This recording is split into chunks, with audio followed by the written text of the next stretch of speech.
Koordinasi Pemerintah Kabupaten seluruh Indonesia, Abdullah Azhar Anas, menyebut perlu ada pemerataan penempatan ASN agar pelayanan publik lebih merata. Selama ini, perkotaan masih menjadi magnet bagi para ASN. Tetapi pemetaan penempatan PNS di berbagai daerah ke depan perlu dipetakan menjadi jauh lebih bagus. Masalah terkait banyaknya PNS yang ingin pindah ke kota, ini banyak menjadi kendala dan masalah bagi pemerintah daerah yang tersebar di berbagai pulau dan berbagai daerah di seluruh Indonesia. Lalu bagaimana ke depan? Menurut kami adalah ini perlu ada reward and punishment menurut saya, sehingga tidak mendorong adanya perpindahan PNS yang selalu ingin pindah ke kota dan mereka tidak mau mengajar di daerah-daerah terpencil. Ya, kita lanjutkan dialog kita, Pak Cahyo. Tadi sudah dengar sendiri katanya banyakkan orang kalau mau jadi ASN ditempatkan di kota. Artinya tidak kurang menarik nih katanya di daerah. Sementara tadi katanya permintaan yang banyak justru di daerah. Bagaimana, Pak? Ya, saya kira saya sependapat ya bahwa perencanaan manajemen ASN ini sudah kita persiapkan dengan detail. Sebelum kita membuka tes penerimaan, harus kita rencanakan dulu. Kementerian A butuh berapa? Lembaga B butuh berapa, daerah A butuh berapa, kota A butuh berapa. Jadi perencanaan itu jelas. Sehingga proses rekrutmennya itu jelas. Kayak tadi Pak Anas mengatakan Banyuwangi butuh apa? Butuh tenaga apa? Mungkin masalah yang punya kemampuan IT, mungkin yang bisa masalah pembukuan. Nah, itu tesnya itu. Jadi masalah manajemen yang kita persiapkan mulai perencanaan, mulai perekrutan, dan kemudian mulai pengembangan kompetensi. Itu yang paling inti. Nah, dari sekarang yang Bapak Jokowi sampaikan visi misi itu penyederhanaan birokrasi. Supaya pengambilan keputusan, kebijakan, perizinan, kemudian melayani masyarakat tidak birokrasi yang panjang. Tapi pola pikir struktural itu dijadikan fungsional. Begini Pak, sampai keluar yang namanya birokrasi, reformasi birokrasi di lingkungan ASN. Salah satu ukurannya itu kan soal produktivitas. Cara mengukur produktivitas para ASN itu seperti apa? Dan sebenarnya sampai ada keluar itu apakah memang benar ASN kita itu nggak produktif? Saya nggak membela ya, ASN kita sudah kerja dengan baik. Walaupun bukan bidangnya, bukan kompetensinya, dia kerja. Dia bukan seorang guru, tapi dia karena kebutuhan guru kurang di daerah, dia menjadi guru. Dia bukan kapasitas sebagai seorang perawat, karena kebutuhan di puskesmas, di RSUD, dia jadi itu. Nah, ini yang ingin kami tata. Bahwa dengan pengalihan jabatan fungsional, karena pemerintah pusat dan daerah kan tujuannya melayani masyarakat. Nah, Bapak Jokowi menginginkan Bapak Presiden visi misi ini bahwa ASN kita itu bagaimana menjadi ASN yang smart, yang profesional, sesuai kompetensinya dia bekerja. Nah, kondisi yang ada sekarang ini kan masih ada tadi yang saya sampaikan 1,6 juta yang tenaga administrasi. Nah, ini kan, ya mari kita latih. Masih sempat gitu melatihnya gitu? Ya, secara... Kan targetnya 2020 Presiden meminta adalah yang namanya reformasi. Ya tadi sudah selesai. Tapi cuma dengan perpindahan. Ya, kalau yang tidak bisa fungsional ya dia jadi staf biasa. Sampai dia pensiun atau sampai dia mengundurkan diri. Atau sampai dia punya kemampuan lain yang bisa dimanfaatkan. Berarti saya konfirmasi sekarang Pak, tidak ada pemecatan begitu di ASN? Enggak ada dong. Oh, enggak ada. Bagaimana? Dia dipecat kalau dia melanggar hukum. Dia dipecat kalau dia menggunakan narkoba. Dia dipecat kalau dia korupsi. Sudah ada. Atau dia mengajukan mundur. Atau kan nggak mungkin dipecat sampai pensiun. Itu aja. Lantas ini Pak Cahyo juga sih yang bilang bahwa 20% ASN kita itu tidak produktif. Tapi agak sulit begitu untuk yang tadi akhirnya kan ada perpindahan, bukan pemecatan seperti itu. Nah, anggaran kita ini kan lebih banyak juga ya untuk belanja kepegawaian. Kalau kita lihat dalam belanja APBN selalu realisasinya itu banyaknya di kepegawaian. Nah, kalau misalnya kita melakukan reformasi di ASN, kita itu bisa hemat berapa sih Pak sebenarnya? Gini ya, idealnya sebuah kementerian, sebuah lembaga itu paling tidak harus 40-60 ya. 40% itu untuk belanja pegawai, 60% untuk belanja pembangunan. modal. Nah selama ini kan ada yang 80% untuk belanja pegawai. Yes. Nah ini yang menjadi pikiran Bapak Presiden. Bahwa apapun manajemen ASN harus ditata dengan baik, jangan sampai merugikan anggaran pembangunan. Yeah. Nah kalau tadi memangkas eselon 3, 4, 5 menjadi fungsional, dalam konteks visi misi Bapak Jokowi untuk 5 tahun ke depan, ini akan membangun efektivitas kerja dan efisiensi anggaran. Oh, berarti yang 60% Pak Cahyo sebutkan itu sudah diturunkan lah jabatannya, saya harus sebut begitu kan? Bertahap. Bertahap. Mulai Juni baru 60% selesai. Nah yang 40% sesuai kesepakatan yang dipimpin oleh Bapak Bapres, paling tidak Desember. Oke, Presiden bisa nggak sih Pak sebenarnya memberhentikan ASN yang tidak produktif dan mungkin ya tidak mendukung begitu? Pengertian memberhentikan itu ya tidak diberi jabatan. Tidak dipecat, tidak. ASN kan sudah kontrak kerja dia. Sampai pensiun, tapi batas usianya juga ada. Nah, hanya dalam konteks proses seleksinya aja. Sekarang eselon 1, eselon 2, itu harus selektif betul dia. Sudah pendidikan, dia punya keahlian di bidang apa, masa kerjanya bagaimana. Lantas apa kabar dengan mereka Pak yang tenaga honorer begitu kan juga salah satu menjadi perhatian kita juga kan selama ini, lalu kemudian apa gebrakannya? Bapak Jokowi selama 5 tahun kemarin sudah banyak ya, hampir 20 ribuan ya. Ini memang masih ada sisa. Nah sisa inilah yang nanti akan difungsikan ke pegawai P3K. Ini sedang dalam tahap proses ini. Oke. Ya, kita ingin menyelesaikan itulah. Ini memang pekerjaan rumah lama. Kita akan coba bertahap supaya teman-teman yang sudah bekerja sebagai tenaga honorer, yang sudah ikut tes, yang lolos tes, itu nanti akan tetap kita perhatikan. Tapi ya bertahap ini kan masalah kondisi keuangan kita. Diperhatikan maksudnya akan tetap diterima atau gimana? Ada yang sudah bisa diterima.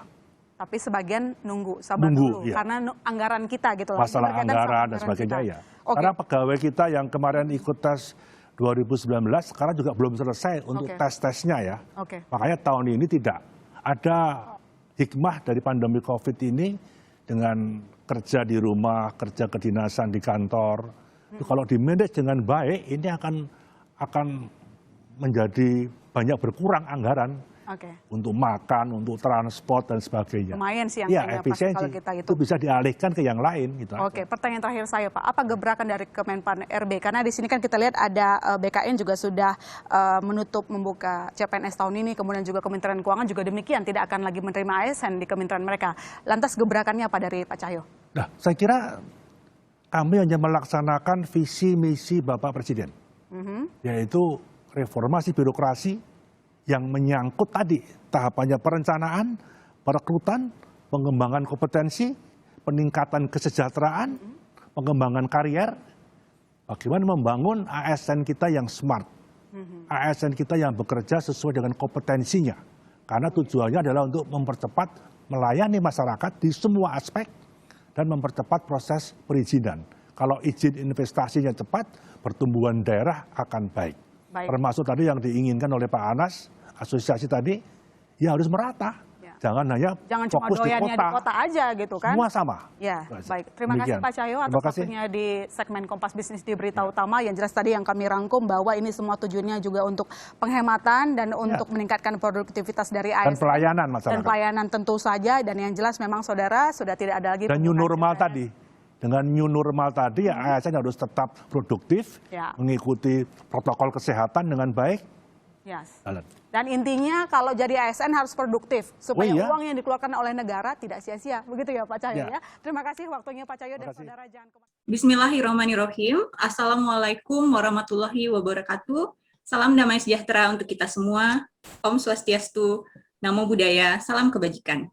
Berjumpa lagi dengan kami, Kelompok Budi Utomo, Pelatihan Dasar CPNS Kementerian Desa, Pembangunan Daerah Tertinggal, dan Transmigrasi, Angkatan 28. Saya Ayu dan rekan-rekan saya, ada Mas Fikri. Halo. Mbak Ulan. Dan Mbak Stevi. Kami akan membahas video yang telah kita saksikan bersama, berjudul Banyak ASN Ingin Ditempatkan di Kota. Ini kata Cahyo Kumolo, dari kanal YouTube Kompas TV. Saya akan mulai mencoba memberikan analisis terkait video tersebut. Pada agenda 3, khususnya manajemen ASN, kita telah belajar tentang beberapa kewajiban ASN. Salah satunya adalah bersedia ditempatkan di seluruh wilayah Negara Kesatuan Republik Indonesia. Namun, pada kenyataannya, seperti yang disampaikan oleh Bapak Abdullah Azwar Anas, Ketua Asosiasi Pemerintah Kabupaten seluruh Indonesia, ada banyak PNS daerah yang ingin pindah ke kota. Hal ini tentu akan semakin membuat kesenjangan dalam berbagai aspek antara kehidupan di desa atau daerah terpencil dengan kehidupan di kota. Saya pernah mendengar bahwa ada beberapa orang yang memilih untuk melamar CPNS di daerah tertentu karena saingan lebih sedikit, sehingga kemungkinan lolos lebih besar. Dan setelah lolos, mereka mengajukan mutasi, baik itu kembali ke kota asalnya ataupun ke kota-kota besar. Tentu hal ini merupakan sebuah pelanggaran terhadap kewajiban ASN yang bersedia ditempatkan di mana saja di seluruh Indonesia. Banyak yang berpikir ditempatkan di daerah terpencil memiliki beberapa nilai minus, misalnya jauh dari kota, sehingga akses terhadap beberapa fasilitas masih kurang, ditempatkan jauh dari keluarga, serta adanya beberapa instansi daerah yang tidak memberikan tunjangan kinerja. Hal ini seharusnya tidak membuat kita kecewa, harusnya kita jadikan sebagai motivasi. Seperti yang kita tahu, ASN merupakan pelayan publik dan abdi negara. Kita harus memiliki sifat yang tulus dalam mengabdi, mewujudkan cita-cita luhur bangsa Indonesia, yaitu keadilan sosial bagi seluruh rakyat Indonesia. Serta, kita harus yakin bahwa setiap pekerjaan yang dilakukan dengan tulus pasti akan menghasilkan hasil yang baik. Kalau kita memiliki nilai-nilai PNS, yaitu akuntabilitas, nasionalisme, etika publik, komitmen mutu, dan anti korupsi, dimanapun ditempatkan, kita pasti akan menjadi seorang abdi negara yang berhasil.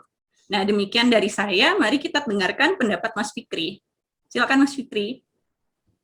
Baik, terima kasih Mbak Ayu. Penjelasan yang sangat menarik sekali. Menurut saya juga sepakat dengan Mbak Ayu mengenai dimanapun kita mengabdi itu tidak ada bedanya. Bahkan menurut saya semakin sulit kondisi pelayanan di daerah pengabdian kita, maka semakin besar ladang amal yang dapat kita tuai jika kita bekerja dengan benar dan tulus. Dalam video tersebut, kita menyaksikan wawancara antara Menpan RB, Pak Cahyokumolo, dengan pembawa berita dari Kompas TV. Di sini tentu merupakan lagu lama permasalahan birokrasi di Indonesia, yakni pemerataan pelayanan publik. Menurut saya sesuai dengan amanat reformasi birokrasi yang dicanangkan oleh Presiden Joko Widodo adalah secara manajemen ASN, bagaimana kita merubah pendekatan closed career system yang berorientasi kepada senioritas dan kepangkatan menjadi open career system yang mengedepankan kompetisi dan kompetensi ASN dalam pengisian jabatan. ASN merupakan aset negara yang harus dikelola, dihargai, dan dikembangkan dengan baik. Menurut saya, open career system ini akan membantu meringankan gap antar daerah dan kota atau pusat, di mana jika seorang ASN memiliki kemampuan dan didukung dengan prestasi dan juga ambisi, maka akan lebih baik dan lebih menarik untuk mengikuti sistem ini. Secara jujur, kebanyakan dari kita, termasuk saya sendiri, suatu saat ingin pulang ke kampung halaman untuk mengabdi. Dengan open career system ini, saya dapat pulang untuk mengabdi jika saya sudah memiliki kompetensi dan memenuhi kualifikasi. Jika di kota atau di pusat saya hanya seorang staf, maka saya bisa ke daerah sebagai JPT, kalau bahasa kasarnya. Namun tentunya sebelum bisa ke situ, saya harus meningkatkan kinerja saya terlebih dahulu. Pemberlakuan sistem merit memungkinkan adanya hal ini, di mana dilakukan secara terbuka dan kompetitif sejalan dengan tata kelola pemerintahan yang baik. Sistem merit merupakan sistem yang transparan dan adil bagi semua orang. Jika di daerah dapat meningkatkan nilai jualnya, dalam arti mampu mengimbangi jumlah kebutuhan pegawai dengan meningkatkan misalnya sarana dan prasarana untuk bekerja, intinya bagaimana agar pegawai dapat betah dan loyal bekerja di daerah, maka PNS yang memiliki prestasi dan ingin mendapatkan promosi dari kota atau pusat ke daerah itu bisa. Karena tidak dapat dipungkiri, pejabat di daerah biasanya terkesan eksklusif, dalam arti suatu kehormatan dapat menjabat posisi tersebut dan kesempatan tersebut adalah privilege untuk dimanfaatkan sebaik mungkin dalam mengembangkan karirnya. Hal ini yang menurut saya hal positif dalam pemerataan pelayanan publik antar kota atau pusat dengan daerah. Namun memang ketika saya mendaftar CPNS, memang saya melihat pendaftaran di daerah itu kurang menarik ketimbang di kota seperti kita-kita di sini di kementerian atau lembaga. Demikian dari saya. Bagaimana dengan pendapat Mbak Ulan?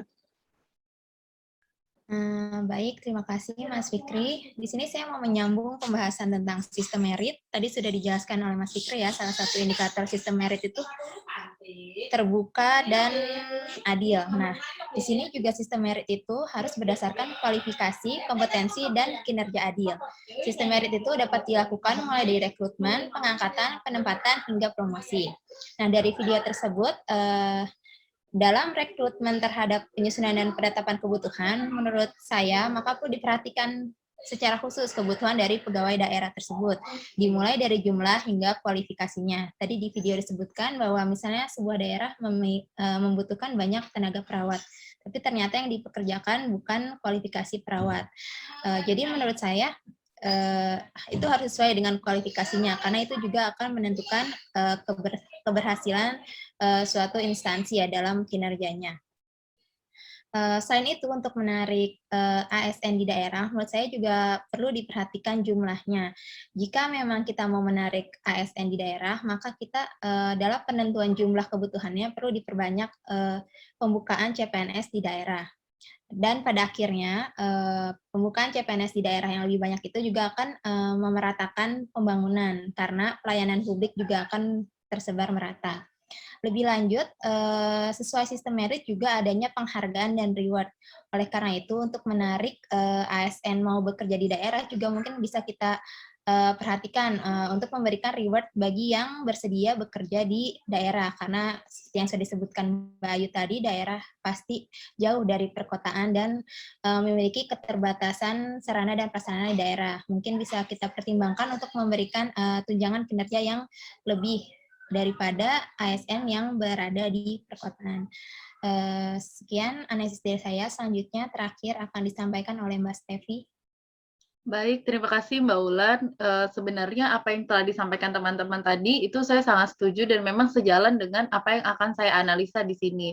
Nah, kalau misalnya saya lihat dari banyaknya ASN yang ingin pindah ke kota atau tidak mau penempatan di daerah, itu juga berhubungan dengan sistem merit. Jadi memang sistem meritnya ini sangat diperlukan gitu di segala penempatan ASN. Karena kalau misalnya memang sudah sesuai dengan klasifikasi, sesuai dengan keahlian masing-masing, maka itu akan sejalan dengan penempatannya. Nah, melihat isu yang terjadi itu juga, kan banyak sekali ASN yang ingin di kota, tidak ingin di daerah. Nah, sebenarnya kalau mengikuti peraturan seorang ASN, kita harus siap ditempatkan di mana saja. Nah, itu sesuai dengan ketentuan yang terdapat pada pasal 23 Undang-Undang Nomor 5 Tahun 2014. Selain itu ada juga pasal 23 juga, itu PP Nomor 11 Tahun 2017 tentang manajemen ASN.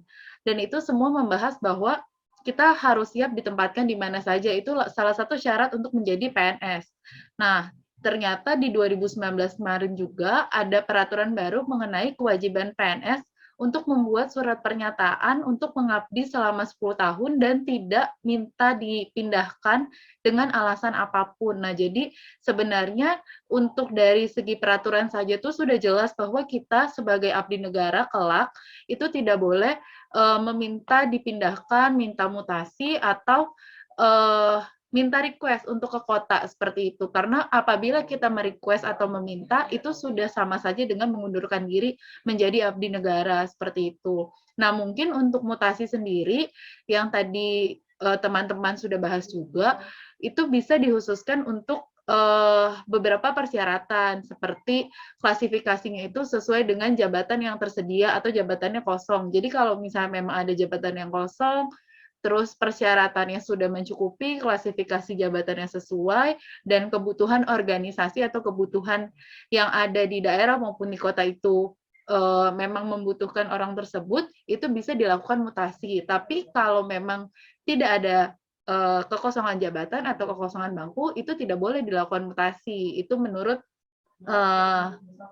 analisa saya.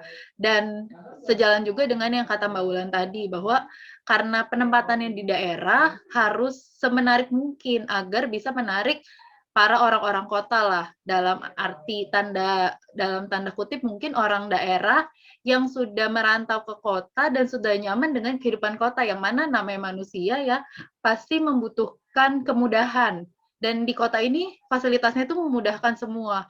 Kalau ditanya mau nggak balik lagi ke daerah, mungkin ada beberapa yang mau, tapi sebagian besar tidak mau karena apa? Kembali lagi ke fasilitas yang lama, kembali lagi ke kesulitan yang lama. Mobilisasi lebih susah di sana, semua harga mungkin murah tapi sulit gitu. Berbeda dengan di kota, yang mungkin mahal tapi lebih mudah, effortnya atau usahanya lebih sedikit. Maka itu yang tadi kata Mbak Ulan dan Mbak Ayu juga bilang, bahwa sistem reward ini penting. Kalau misalnya ditempatkan di daerah, apa yang membuat sebagai calon ASN itu tertarik, oh di daerah ternyata ada kelebihannya, mungkin ada tunjangan khusus atau fasilitas yang diberikan supaya mempermudah kesulitan-kesulitan yang ada di daerah. Kita tidak bilang semua daerah sulit, tapi beberapa daerah yang memiliki kebutuhan itu mungkin kosong karena memang tidak banyak yang tertarik di sana. Makanya ada istilahnya terkesan dibuang atau dilempar. Padahal mungkin kalau pemerataannya fasilitasnya sama, itu tidak akan ada istilah dibuang atau dilempar. Mungkin seperti itu, Mbak Ayu, dari saya. Terima kasih. Baik, terima kasih Mas Fikri, Mbak Ulan, Mbak Stevi atas bincang-bincangnya. Sangat menarik ya pembahasan kita kali ini. Semoga apa yang kita bahas dapat bermanfaat bagi kita semua. Akhir kata, saya ucapkan wassalamualaikum warahmatullahi wabarakatuh. Om Santi Santi Santi Om. Sampai jumpa pada video berikutnya.